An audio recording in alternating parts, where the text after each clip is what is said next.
Hello everyone, আমি সৈকত চ্যাটার্জি আর আমাদের channel BTN ইনফোসলিউশনে আপনাদের সকলকে স্বাগত জানাই। এসইও প্লে লিস্টের আজকের এপিসোডে আমরা শিখব যে সার্চ ইঞ্জিন ক্রলিং কি এবং কিভাবে হয়। আমি আগেই বলেছি যে এই কোর্সটা ভীষণ ডিটেল একটা কোর্স হতে যাচ্ছে, যে কোনো প্রফেশনাল কোর্সের সঙ্গে এটা কম্পেয়ারেবল।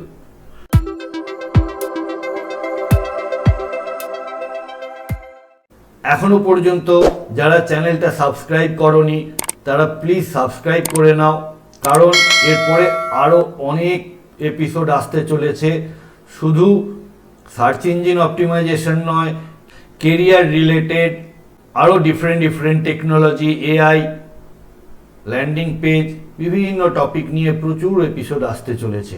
তো সাবস্ক্রাইব করো, বেল আইকনটা প্রেস করতে ভুলো না, কারণ এইসব যে এপিসোডগুলো আসবে তার নোটিফিকেশনটা তোমাদের কাছে পৌঁছে যাবে। তো চলো শুরু করা যাক। Search engine crawling. সবার বাড়িতে স্পাইডার মানে মাকড়সা, ককরোচ আছে? অবশ্যই আছে। মানুষ থাকলে এরা ঠিক এসে জুটে যায়। আমরা তাদেরকে আটকানোর চেষ্টা করি। আর এই যে স্ক্রলারের কথা বলবো, যে এই যে স্পাইডারের কথা বলবো, এদেরকে আমরা সবসময় ওয়েলকাম করি। এরা না এলে, এই ক্রলার বা এই স্পাইডার বা এই বট, এরা যদি না আমাদের সাইটটা ভিজিট করে, ওয়েবসাইটটাও তো আমাদের একটা হোম, ডিজিটাল হোম, তো এরা যদি এই বাড়িটা আমাদের ভিজিট না করে, তাহলে সার্চ ইঞ্জিনে আমাদের পেজগুলো ইন্ডেক্সই হবে না। অর্থাৎ সার্চ ইঞ্জিনে আমরা আমাদের ওয়েবসাইটকে দেখতেই পাবো না। তাহলে ক্রলিং ব্যাপারটা কি না, এটা একটা অটোমেটেড সফটওয়্যার সার্চ ইঞ্জিনের দ্বারা তৈরি। এদের কাজ হলো আমাদের ওয়েবসাইটগুলোকে ঘুরে দেখা এবং এখান থেকে ইনফরমেশন কালেক্ট করে সার্চ ইঞ্জিনকে পাঠানো, যাতে করে সার্চ ইঞ্জিন সেটা ইন্ডেক্স করতে পারে। তো আজকে আমরা শুধু ক্রলিংটা নিয়েই আলোচনা করব, ইন্ডেক্সিংয়ের ক্লাসে আমরা আলোচনা করব।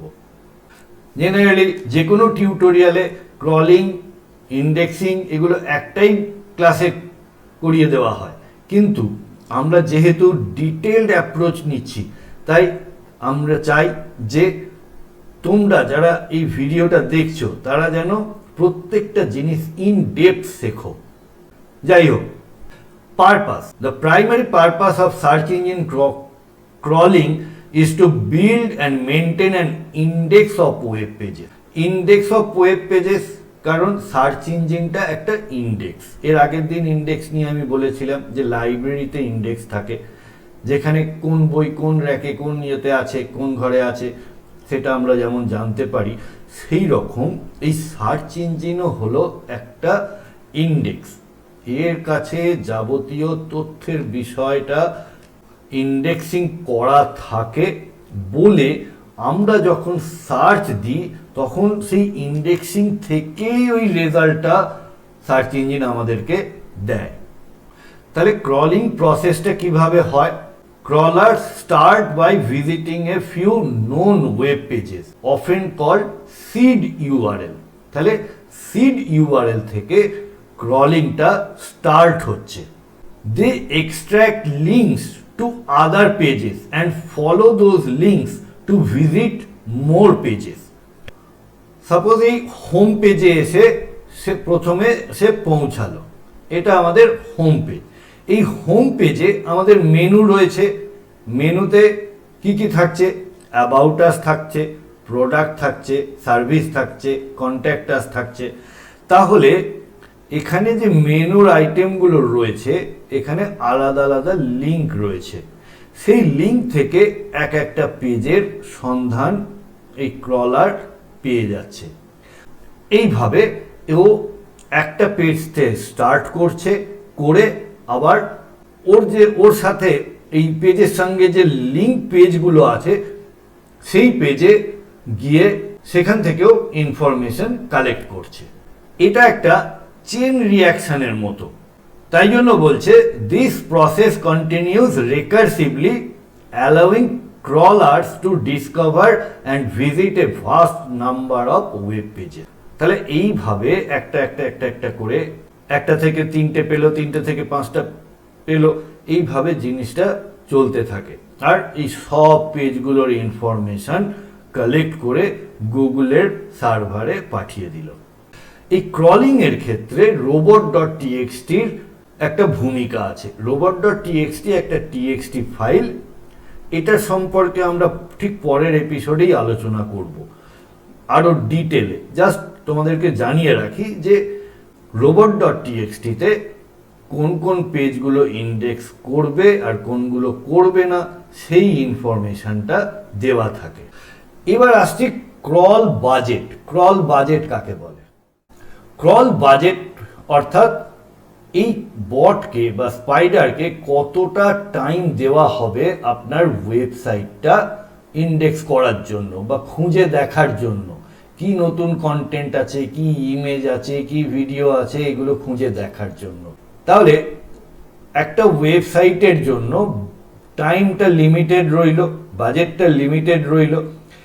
এর মধ্যে আমাকে জানিয়ে দিতে হবে যে আমার কোন কোন পেজগুলো ইম্পর্টেন্ট। তাহলে ইম্পর্টেন্ট পেজগুলো পেজ হায়ারার্কিতে ওপরের দিকে থাকতে হবে। যদি খুব তলার দিকে থাকে আর ক্রল বাজেট যদি ফুরিয়ে যায় তাহলে কি হবে না, সেই পেজগুলো আর ইন্ডেক্সিংই হবে না।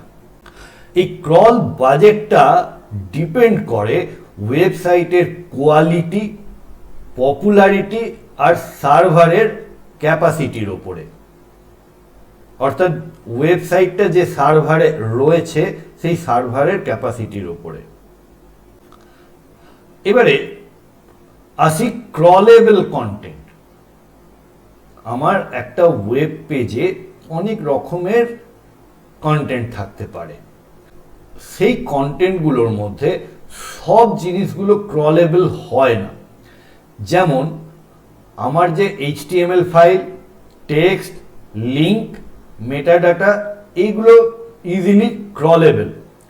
কিন্তু এখানে যদি জাভাস্ক্রিপ্ট থাকে, এখানে যদি ফ্ল্যাশ থাকে বা আদার নন HTML ফরম্যাটের কিছু থাকে, তাহলে সেটা কিন্তু ক্রলেবল নয়। অর্থাৎ ওই কন্টেন্টটা যা আছে সেগুলো কিন্তু এই বটগুলো বা স্পাইডারগুলো কখনো ক্রল করবে না বা তার ইনফরমেশন সার্চ ইঞ্জিনের সার্ভারে পাঠাবে না।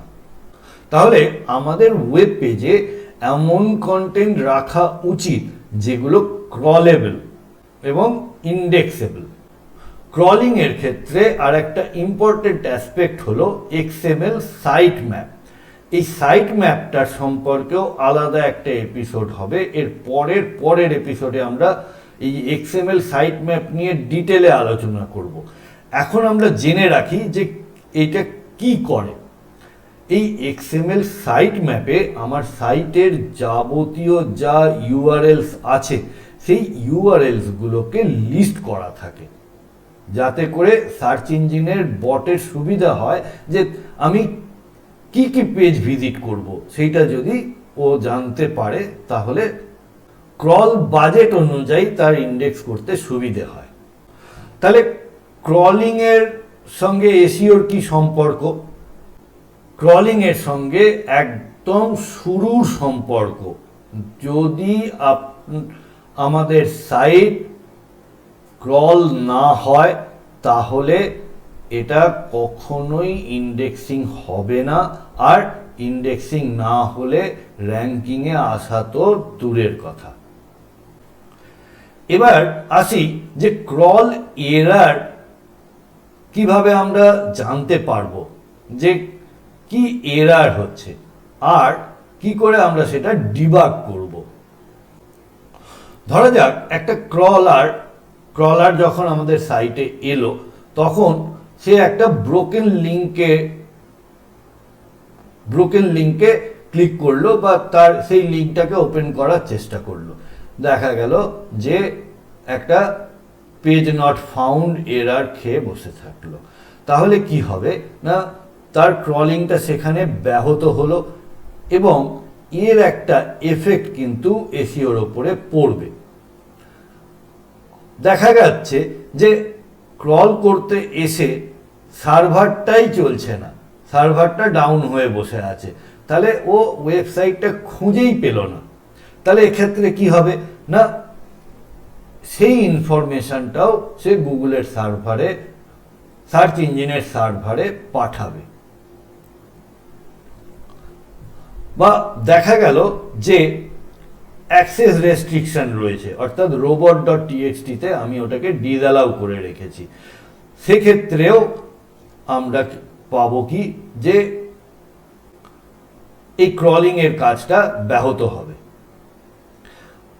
এই যে ব্যাপারগুলো, যে কোথা থেকে এরার হচ্ছে, কেন এখানে আমার ক্রলারটা কাজ করতে পারছে না, সেই ব্যাপারগুলো আমরা জানতে পারবো কি করে?